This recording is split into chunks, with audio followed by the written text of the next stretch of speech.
오늘 설교의 제목입니다. 외로워도 슬퍼도 그다음 뭘까요? 나는 안 울어. 제목에 걸맞는 분을 소개해 드리겠습니다. 누군지 아시나요? 외로워도 슬퍼도 나는 안 울어. 우리 60, 70 세대만 아실 겁니다. 80 세대도 잘 모르는데 60년대 후반에서 70년대 중반까지 이분을 모르시지 않을 거예요. 누구시죠? 캔디, 그렇죠. 캔디입니다. 캔디가 누구야? 그죠? 우리나라 한국식 이름으로는 사탕입니다. 사탕. 캔디. 남자친구도 있어요. 남자친구 테리우스라고 들어보셨나요? 테리우스.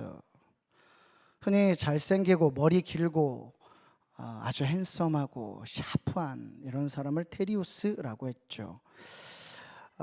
이분이 남자친구십니다. 멋있죠? 이런 사람이 실제로 없어요.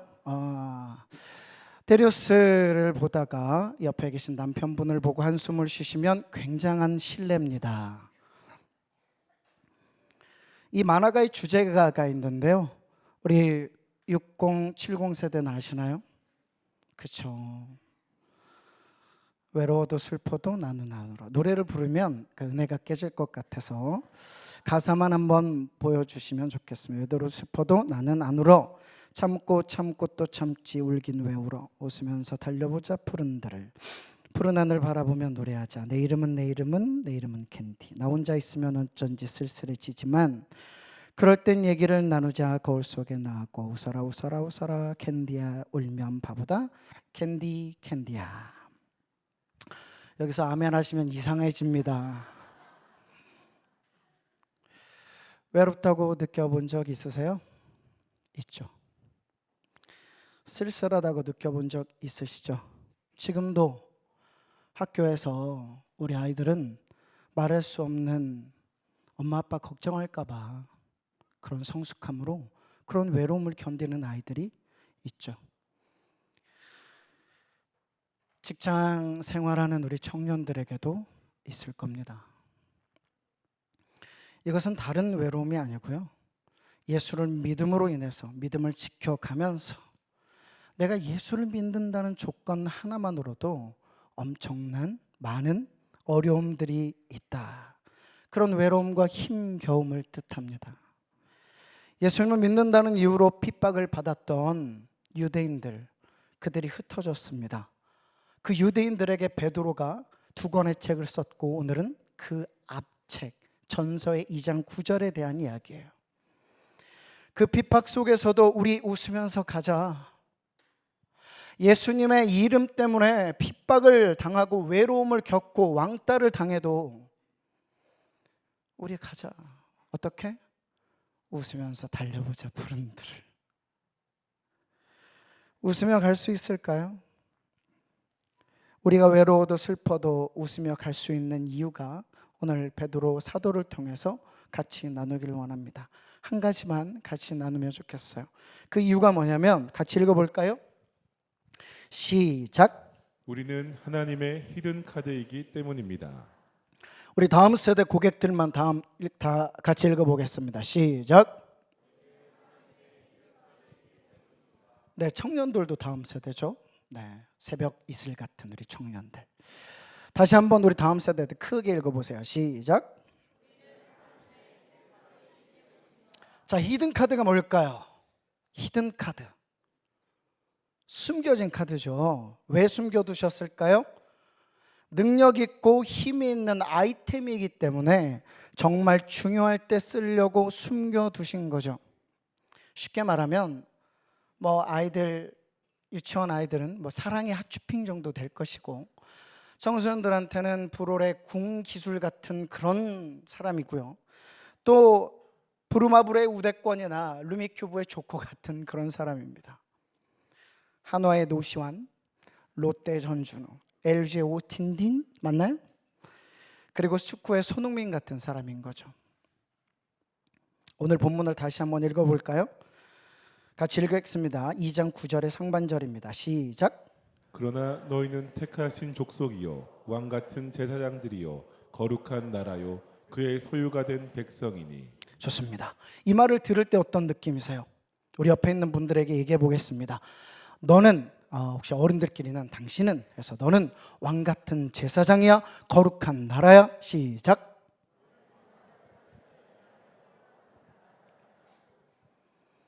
쉽게 말해서 구별돼서 따로 둔 하나님의 사람들이다, 이런 뜻이에요.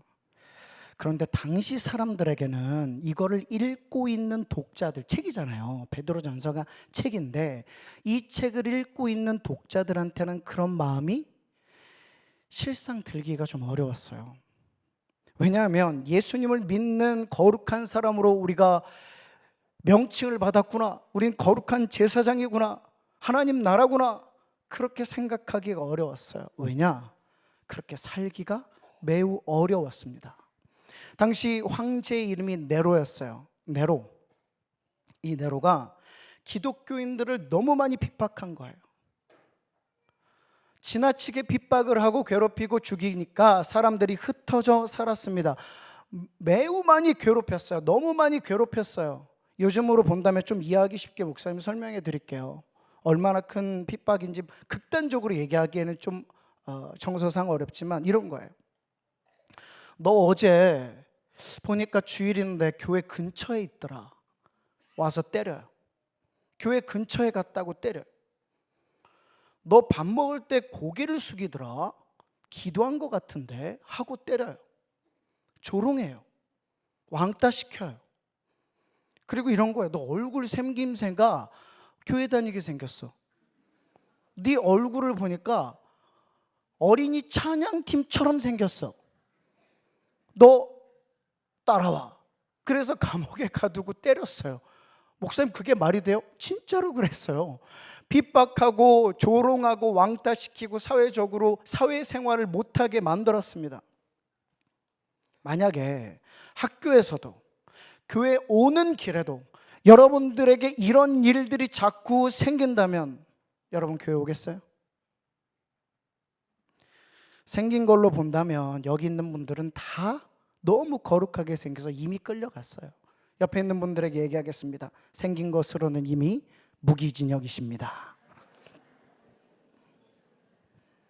멈칫하시는 건 신뢰가 됩니다.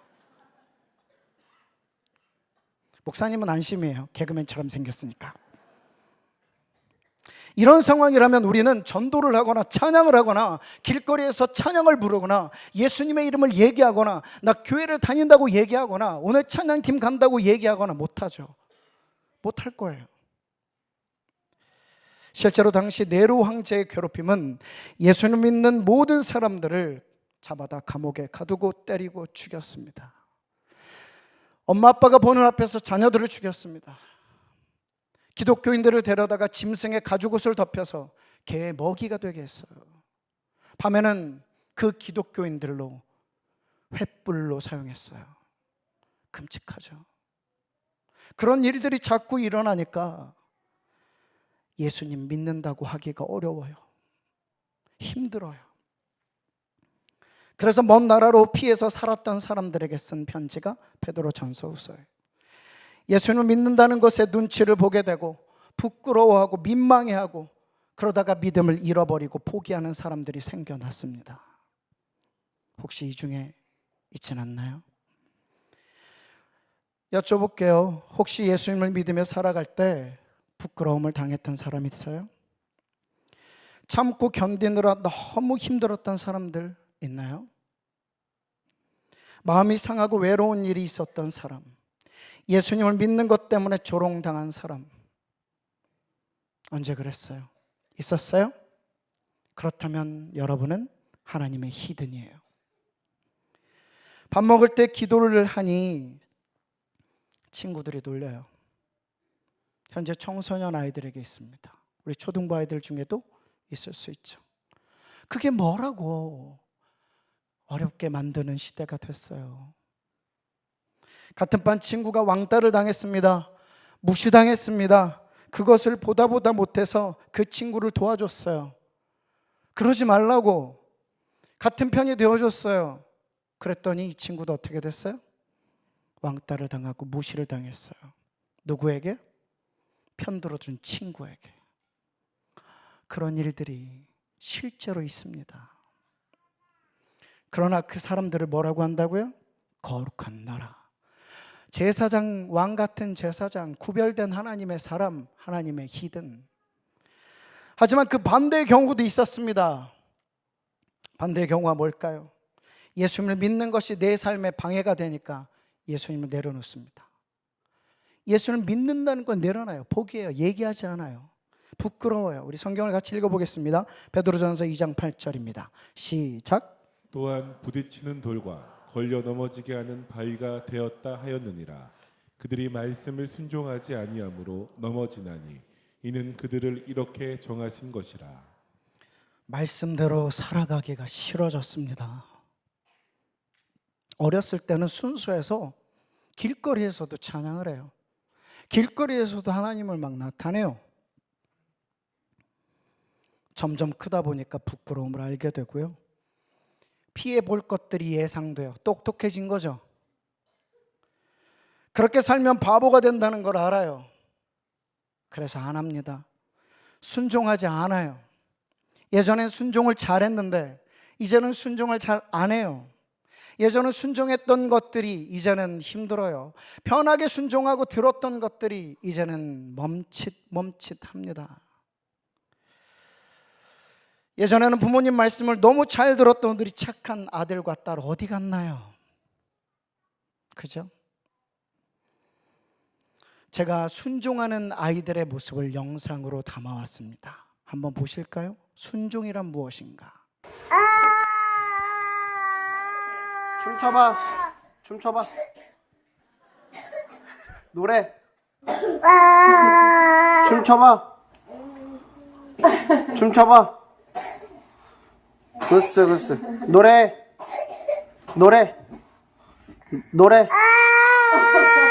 춤춰봐. 짜증 났습니다. 웃어봐. 그만. 다시 웃어봐. 다시 웃어봐. 이것을 신학적 용어로 순종이라고 합니다. 일찍이 우리 하나님께서 오늘의 설교를 위해서 준비시켜 주신 MSG입니다. 오래됐죠. 어릴 때는 하잖아요. 여자애들 같은 경우는 참 말하기 약간 어렵지만 여자애들 같은 경우는 어릴 때 이쁜 짓 그럼 어떻게 해요? 막 꽃받침을 하고 여기다 이렇게 볼에다가 손가락을 올리고 이쁜 짓 하면 그렇게 하잖아요. 이쁜 사람 그러면 하츄핑이 대답하는 것처럼 네 하고 대답하잖아요. 근데 지금은 한번 보시겠어요? 우리 청소년 여자도 자기가 여성이라고 생각하는 사람, 목사님 이쁜 짓 그럼 꽃받침으로 목사님 쳐다보세요. 알았죠? 자, 이쁜 짓. 무섭다, 무서워. 죽일 것 같은 눈빛이. 이쁜 사람 안 하죠. 물론 결은 좀 다릅니다. 이것과 청소년 시기에 바뀌는 것은 조금 다를 수는 있어요. 그러나 생각해 봐야 되는 이야기는 맞아요. 왜 초등학교 땐 됐는데 중학교 땐 안 되고 중학교 때는 했는데 고등학교 땐 못하며 고등학교 때까지는 했는데 대학 가선 못하며 우리 생각해 봐야 돼요. 오늘 말씀처럼 그것이 내게 거치는 돌이 되는 거예요. 예수님을 믿는다는 것이 이제 창피합니다. 손들기가 부끄럽습니다. 공부하는데 진약이 있습니다. 방해가 됩니다. 이렇게 사는 것이 의미 없어 보여요. 그래서 예수님이 거치는 돌이 됐어요. 소외되고 외롭게 될지도 몰라 우스갯소리로 이순신 믿음을 갖고 있잖아요. 뭔지 아시죠? 내가 예수님 믿는 것을 아무에게도 얘기하지 말라. 교회 다니는 사람이기는 하지만 교회는 아닌 거예요. 이해하셔야 돼요. 교회 다니는 사람이 기준, 하지만 교회는 아닌 거예요. 교회를 다니는 사람이 아니라 교회가 되기를 주의 이름으로 축복합니다. 그것이 우리 다음 세대 하나님의 히든이라는 거예요. 내 삶이 어려워, 부끄러워, 힘들어서 우리 예수님 버리지 맙시다. 아주 작은 것에서부터, 그래야 큰 것도 맡기시는 것. 오히려 예수님은 버려져야 하는 나를 안으셨어요. 나를 위해 생명 주셨어요. 기꺼이 그 길 십자가를 지고 걸어가셨어요. 벌거벗겨진 상태로 내가 아는 모든 사람들의 시선을 마주하면서도 그 부끄러움을 개의치 아니하셨다는 것이 히브리서의 말씀이잖아요. 부끄러움을 개의치 않으셨다. 나를 값어치 있게 살게 하시고 내 인생의 찬란함을 비추신 나의 빛 되신 예수님, 나의 생명 되신 예수님, 내 삶이 힘들다고, 내 삶이 어렵다고 예수의 이름을 걸림돌로 버리지 맙시다.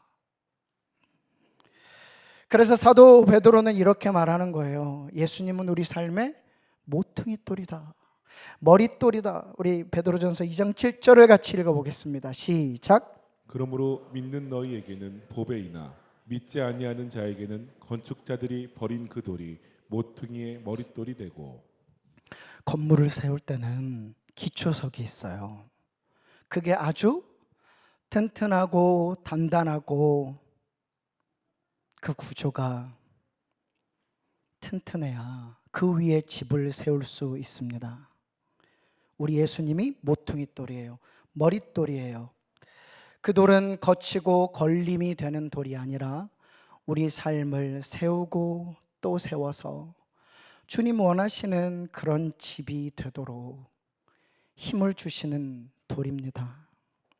예수님으로 세워지고 예수님으로 성숙해지고 예수님으로 빛나는 사람들, 하나님의 히든, 거룩한 백성, 왕같은 제사장, 그의 기르시는 양, 그의 소유된 백성.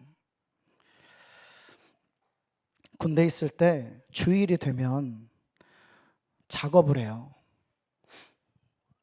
주일이 되면 쉬는데요, 남자들, 우리 고3들이 여기 앉아 있는데, 야, 고3 와, 되게 많이 앉아 있다. 한 뭐 내년쯤 갈 수도 있죠. 2년쯤 후에. 네.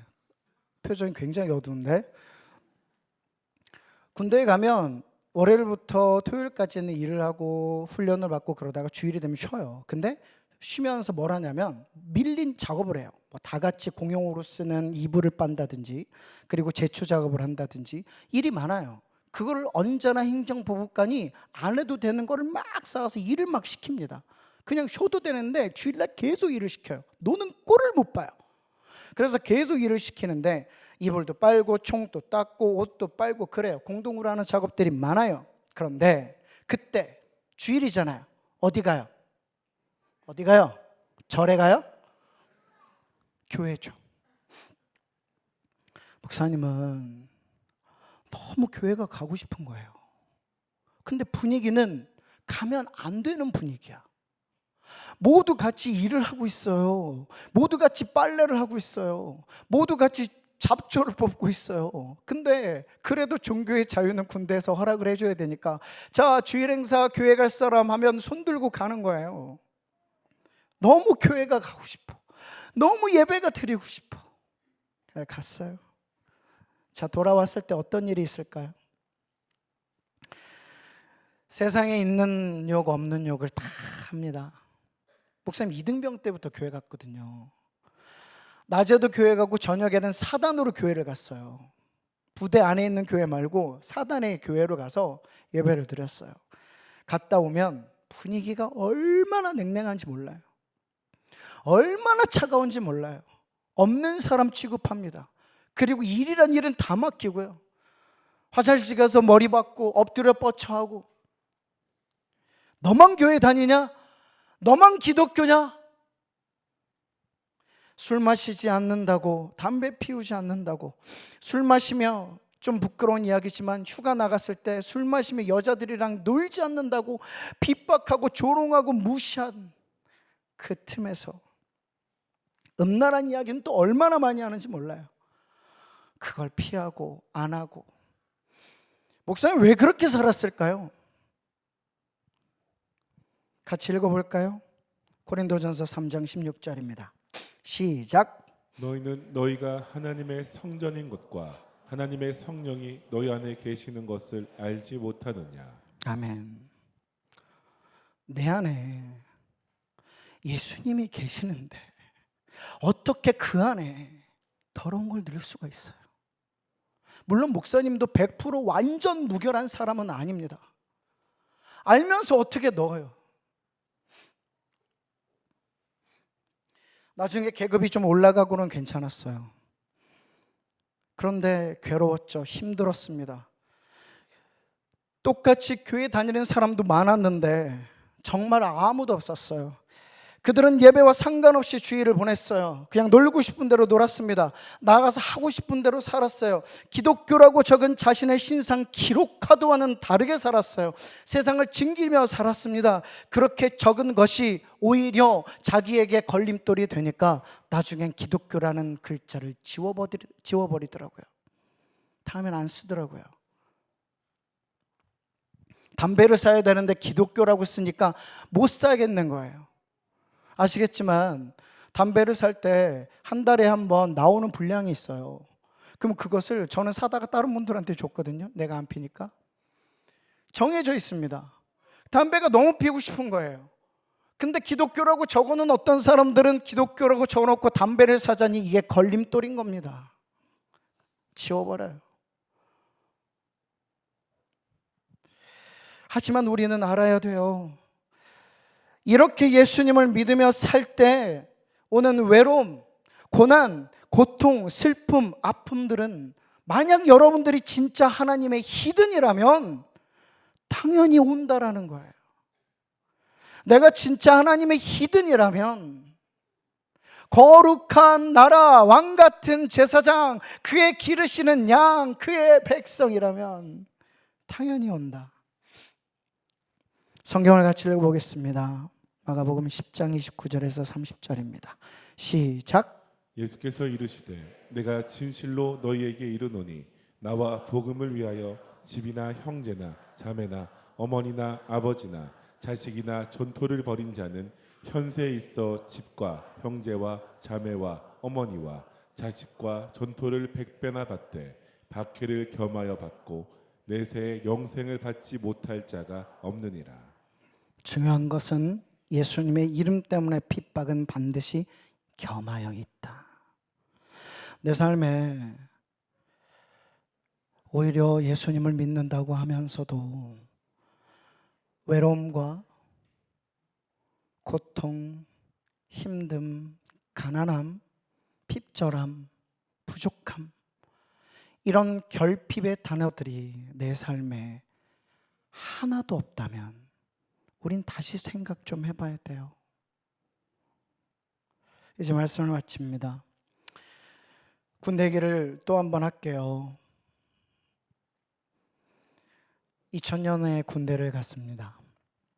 겨울 군번이었는데 집에 있다가 갔더니 존중도 없고 인정도 없고 따뜻함이라고 눈꽃만큼도 없는 그 세계에서 한 번도 듣지 못했던, 물론 중고등학교 때는 뭐 많이 들었지만 그 욕들이 하루 종일 날 향해서 막 날아와요.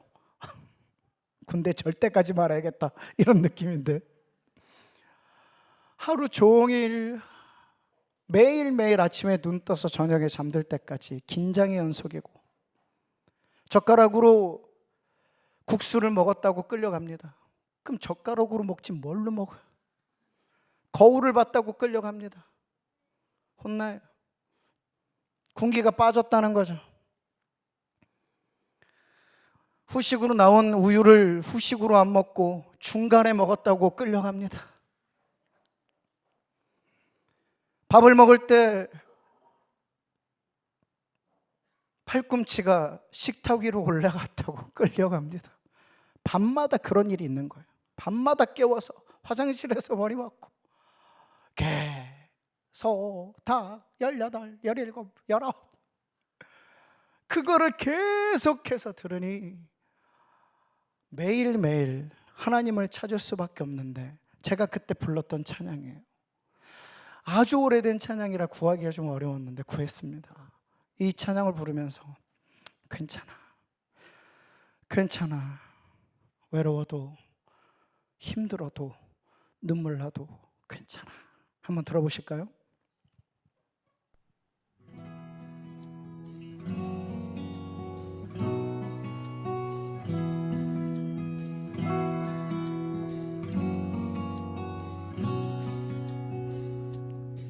괜찮아, 그런 외로움은 견딜 수 있어. 괜찮아, 그런 아픔도 견딜 수 있잖아. 언제나 나를 위로하실 주님 계시니 그런 외로움도 그런 아픔도 괜찮아. 괜찮아, 이제 눈물을 흘릴 필요 없잖아. 괜찮아, 그런 원망조차 할 필요 없잖아. 언제나 나를 감싸주실 주님 계시니 괜찮아. 영원한 주의 사랑. 때론 외로움에 떨고 있는 나를 보곤 했었어. 그냥 그 사실에 가슴 아파 눈물 흘렸어. 원망뿐인 나의 삶은 어두워져만 갔어. 그렇게 주님을 만나기 전에. 괜찮아, 이제는 어떤 어려움도 이길 수 있어.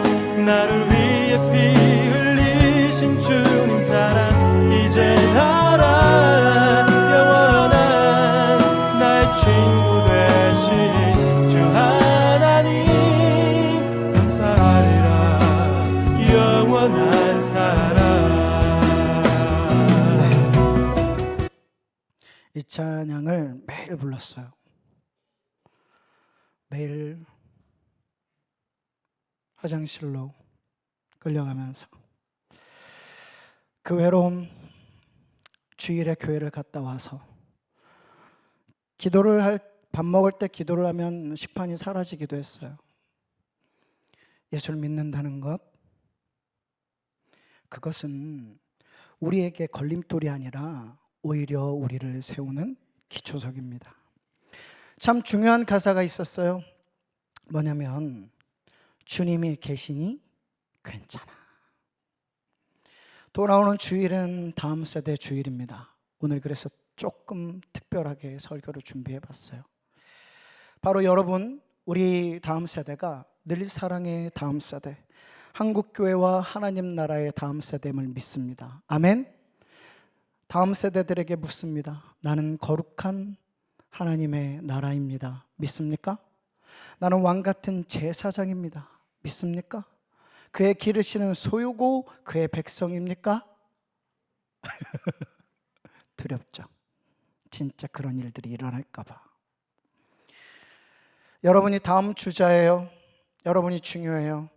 다음 주자라서 지금 목사님, 전도사님, 목자님, 권사님, 장로님, 집사님들이 하고 있는 이 늘사랑을 지키는 거룩함과 우리 청년들, 오빠, 언니, 누나, 형들이 하고 있는 청년원 때 헌신과 봉사들 보고 배우고 같이 가야죠. 받으셔야죠. 여러분이 띄워주세요.